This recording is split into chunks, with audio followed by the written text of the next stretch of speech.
The other thing that fascinates me is the use of the aquarium smoker. You don't see it anywhere else. How does it help to improve the taste or make a special taste for these cuts of meat? Well, if you've been to old school barbecue places in the South and Texas or places like that, you've probably seen a typical brick pit. So a guy who came up with a glass and steel version, it was kind of like a display case. People walking by would not only smell it, but they could look right in and see it all cooking there. People who have them all call them glass pits. The name aquarium smokers was actually invented by foodies on the internet. The other thing I love is the presentation with fries, protein, sauce, and then a slice of bread. Do you have any background on why it's done like that? Oh yeah, now it's in styrofoam, so you're safe. But in the old days, it was in a white paperboard, cardboard container. There's a time limit on how long that's going to protect your pants from the barbecue that you're taking home on the L. So.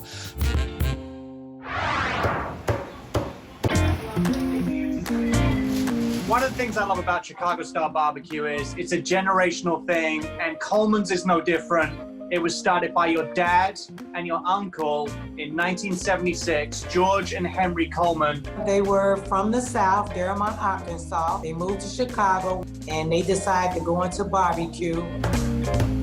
With no experience, taught themselves how to cook. From there, it was an explosion. They blew up. And now you guys are the next generation owning and operating Coleman. So you work there with your sisters and your brother, right? Yes, my sisters and my brothers. I know my father and my uncle are proud. It's an honor to carry on their tradition, what they started in '76 and is still going strong today. I've seen the lines outside your restaurant. They go around the corner, they wind around like a snake around the city. What is it about your barbecue that speaks to people that makes them line up for hours to get it? I think it's just the great food has cooked and the sauce. It's sweet and it's tangy. We make homemade sauce, homemade hot links, and then the service is off the chain. Hello, this is Charles Miller. He's been with the company for 35 years. He's an awesome cook. One of the things that you guys are known for, of course, are your rib tips. Why are rib tips such a focal point for Chicago-style barbecue? I think it's in the season. It's how you season your food. The other thing I love about Coleman's, the aquarium smoker is right in front of the window. We have people be saying, I smell you the food from blocks down the street, and they'll come in and get some food, and they call back and be like, man, that was good. I'm coming back. And your brother Brian is the pit master there. Who's going to be showing me the secrets of the aquarium? Brian's going to be here today. You know, we've heard amazing things about your rib tips. How do you prepare them first before they go on the rack? We clean them real well, and then we trim them. How long do your tips cook in the smoker? A good hour. They cook on the lowest shelf for an hour, and then do you move them to the top to relax? Yes, we move them to the top so they can, tenderize at the top of the rack. Nothing gives me more joy than seeing an aquarium smoker. It's the charcoal and the hickory taste that gives it the good flavor. Hit that hickory smoke, that is the lifeblood of Chicago-style barbecue. So I salute you, Brian. So do you want to chop us up some rib tips? I'll chop you up some now. I'm all ears. I'm waiting for it.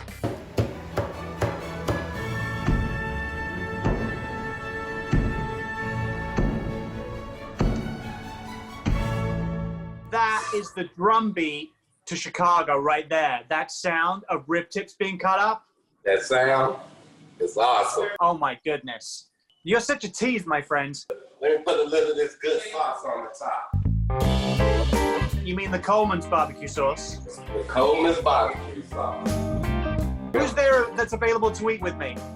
I am. Waiting on the good part, Elliott. Clink me. Clink. All right, let's dive in. Oh man, it's incredibly good. So tender. You know what else you need with Coleman's? Absolutely. Nothing like a good old barbecue sauce. The bark on your rib tips, from where it's tenderized, it has a savory, super salty texture to it. You throw that sweet sauce on top, and that's sweet home Chicago to me. Thank you, Elliott. Dream come true. What is it you think that makes Coleman special? I think it was my parents. This was their dream. They were the type of people that love people and love their community and love eating. And what a blessing. We hoping that our children and our grandchildren will pick this up and run with it. Here's to Coleman's. Here's to your brothers and sisters. Here's to Chicago Barbecue Forever. And of course, couldn't do it without your barbecue sauce. Thank you. Sweet home Chicago.